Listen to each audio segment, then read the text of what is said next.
आज़ादी के अमृत महोत्सव के तहत द कम्युनिकेटर पेश करते हैं पॉडकास्ट की एक श्रृंखला।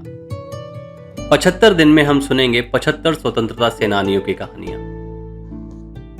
दोस्तों, आज की कहानी है वीरा मंगई वेलुनाचियार की और इसे अपनी आवाज दे रहे हैं शशांक अवस्थी। आज हम बात करेंगे भारत की पहली स्वतंत्रता सेनानी वेलुनाचियार की। भारत की आज़ादी की पहली लड़ाई 1857 में लड़ी गई थी।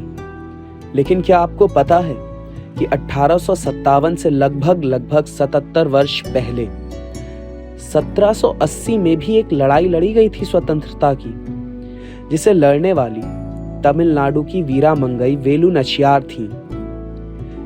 इनके नाम का मतलब ही बहादुर था।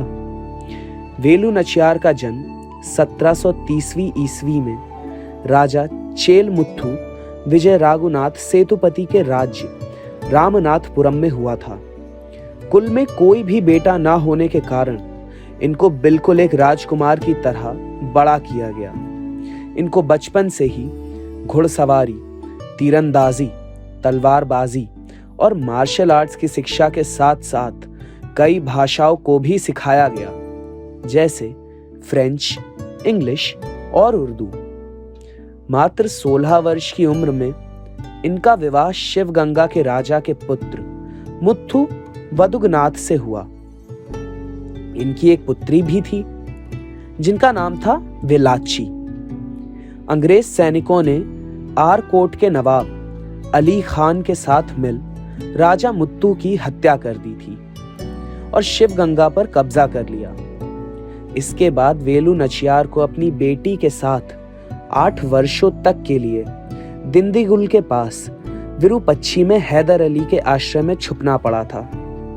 इन 8 वर्षों में वेलुनाचियार ने अपनी खुद की सेना बनाई और हैदर अली की मदद से धीरे धीरे पूरे शिवगंगा पर कब्जा कर लिया।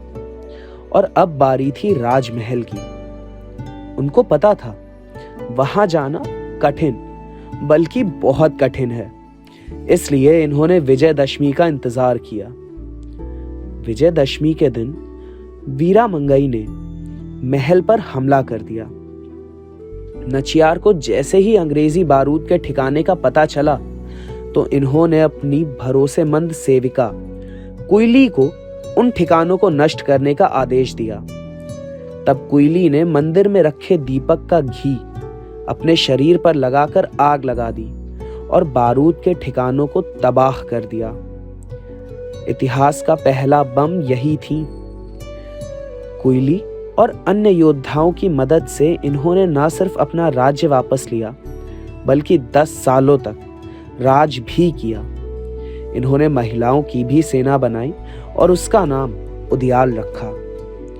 हृदय रोग के कारण 66 साल की आयु में 25 दिसंबर सन 1796 को नचियार का निधन हो गया। मगर ये भी कई क्रांतिकारियों की तरह गुमनाम ही रह गईं। लेकिन 31 दिसंबर 2008 को भारत सरकार ने स्वतंत्रता आंदोलन में उनके योगदान को सराहा और उनकी श्रद्धांजलि के रूप में एक डाक टिकट जारी किया। इस प्रकार वीरा मंगई वेलुनाचियार भारत की पवित्र भूमि पर सदा के लिए अमर हो गई। दोस्तों, यह कहानी थी भारत के महान स्वतंत्रता सेनानी की। आपको यह कहानी कैसी लगी कमेंट बॉक्स पर जरूर बताएं। आज़ादी के अमृत महोत्सव पर देश के महानायकों की कहानियां और किस्से सुनने के लिए जुड़े रहिए द कम्युनिकेटर के साथ। जय हिंद, जय भारत।